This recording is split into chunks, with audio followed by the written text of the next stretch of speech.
YouTube channel কখনো স্বপ্নতে আজকে আবার চলে এসেছি। আশা করি আপনারা সকলে ভালো আছেন, সুস্থ আছেন।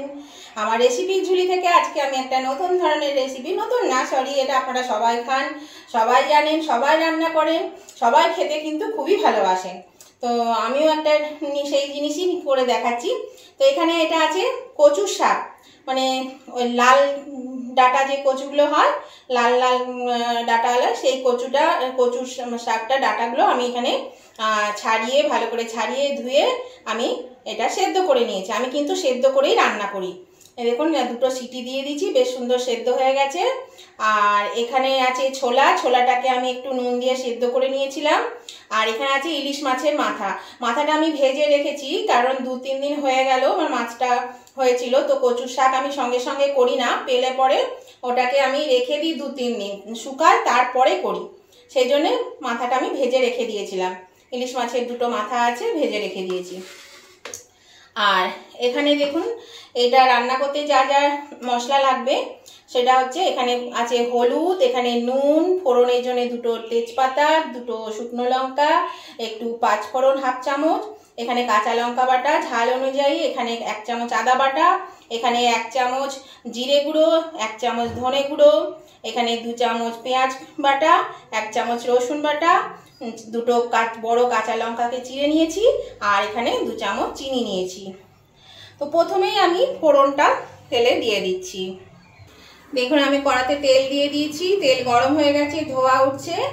আর কচুর শাক রান্নাতে তেলটা একটু বেশিই লাগে, তো সেই জন্য তেলটা একটু বেশি দিয়েছি। তো আমি এবার এই ফোড়নটা দিয়ে দিচ্ছি।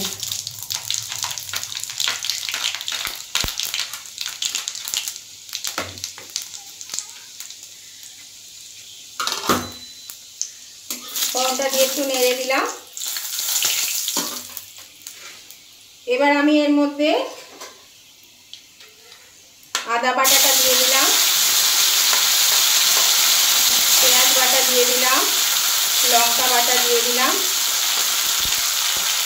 আর এই রসুন বাটাটা দিয়ে দিলাম। এটা একটু ভেজে নেব।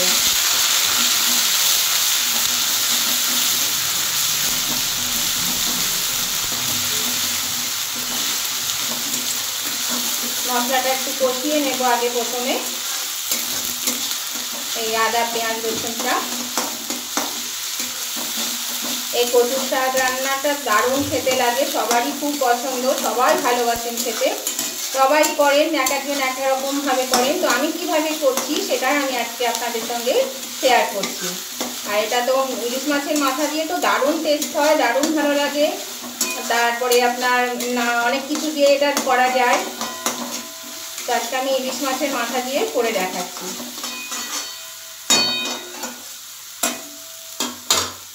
এবার আমি এর মধ্যে এই জিরে গুঁড়ো ধনে গুঁড়ো দিয়ে দিচ্ছি।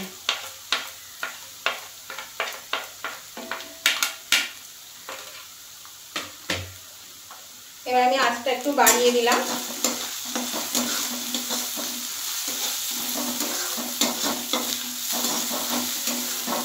এটা দিয়ে একটু কষিয়ে নেব।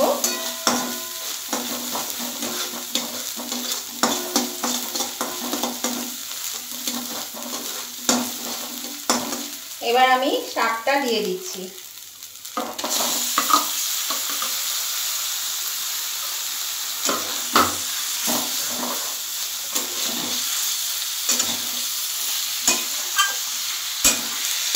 এক কেজি শাক ছিল, দেখুন কতটুকু হয়ে গেছে। কচুর শাক তো তাই, মানে একদম তুচ্ছে যায়। আর আমি এই কচুর শাক যখনই আমি সেদ্ধ করি, আমি কিন্তু সেদ্ধ করেই রান্না করি। তো সেদ্ধ করার সময় আমি কিন্তু সামান্য একটু তেঁতুল দিয়ে দিই, যাতে গলা কুটকুট না করে। সিদ্ধের সময় তেঁতুলটা একটু দিয়ে দিই। আপনারা জানি না কে কী করে, অনেকে লেবু রস দেন বা খাওয়ার সময় বা কিছু, তা আমি কিন্তু একটু তেঁতুল দিয়ে দিই। তবে এটা কাটার সময় আমি দেখলাম হাত চুলকায়নি, সেরকম খারাপ হলে হাত চুলকাতো, কিন্তু হাত চুলকায়নি, সেই জন্য মনে হচ্ছে এটা ভালোই হবে, তাও দিয়েছিলাম। এবার আমি ছোলাটা দিয়ে দিলাম।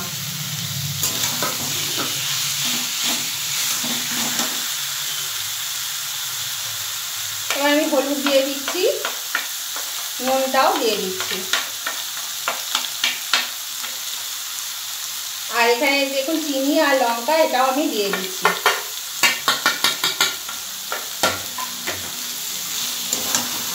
কেন শাকটাও সেদ্ধ আর ছোলাটাও সেদ্ধ, এটা রান্না করতে বেশি কিন্তু সময় লাগবে না, এক্ষুনি রান্নাটা হয়ে যাবে, 5 মিনিটের মধ্যেই রান্না হয়ে যায়, কাটতেই যার সময় লাগে। মাথাটাও ভাজা আছে, মাছের মাথাটাও ভেজে রেখে দিয়েছিলাম। আপনারা ঝাল মিষ্টি নিজেদের পছন্দ মতো দেবেন।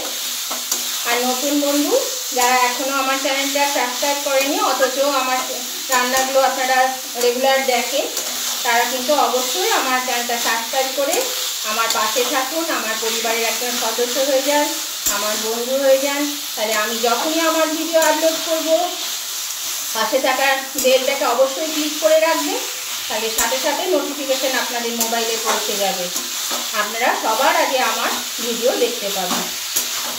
আর নতুন এবং পুরনো উভয় বন্ধুদেরকেই বলছি, আজকের এই রেসিপিটা যদি আপনাদের পছন্দ হয়ে থাকে তাহলে কিন্তু অবশ্যই ভিডিও দেখতে দেখতে টুক করে একটু লাইক বাটনটা টিপে দেবেন। আর আপনাদের বন্ধু বান্ধব আত্মীয় স্বজন সকলেই যাতে কাছে পৌঁছে যায়, তার জন্য কী করতে হবে, প্রচুর পরিমাণে শেয়ার করে দিতে হবে।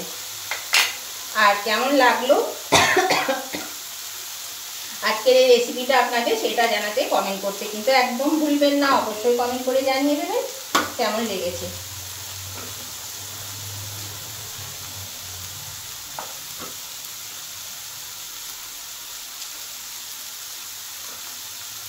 আমি এর মধ্যে মাছের মাথাটা একটু টুকরো করে নিলাম, দিয়ে দিচ্ছি।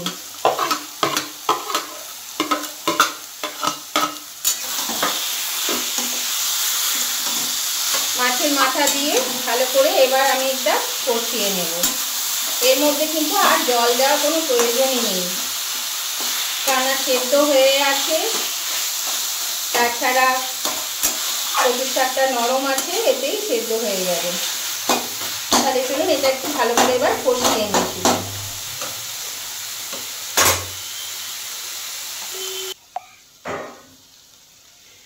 এই দেখুন বন্ধুরা, এটা ভাজা হয়ে গেছে, কত সুন্দর ভাজা হয়ে গেছে দেখুন, একটুও লাগছে না, তেল ছেড়ে দিয়েছে। এই যে কড়াই একটুও কিন্তু লাগছে না, খুব সুন্দর ভাজা হয়ে গেছে, বেশ শুকনো শুকনো হয়ে গেছে। তো এবার এটা আমি তুলে নেব।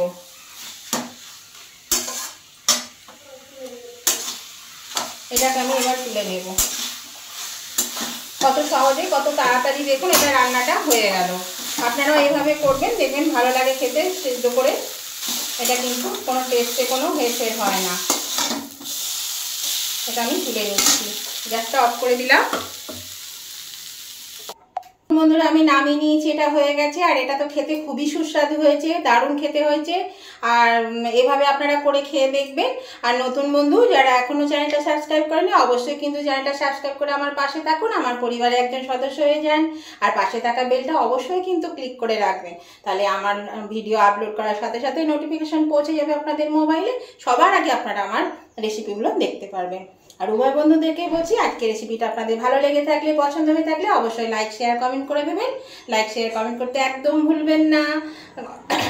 আবার আমি নতুন ধরনের ভিডিও নিয়ে আপনাদের কাছে চলে আসবো। আজকের মতো ভিডিওটা এখানেই শেষ করলাম। Tata, bye bye.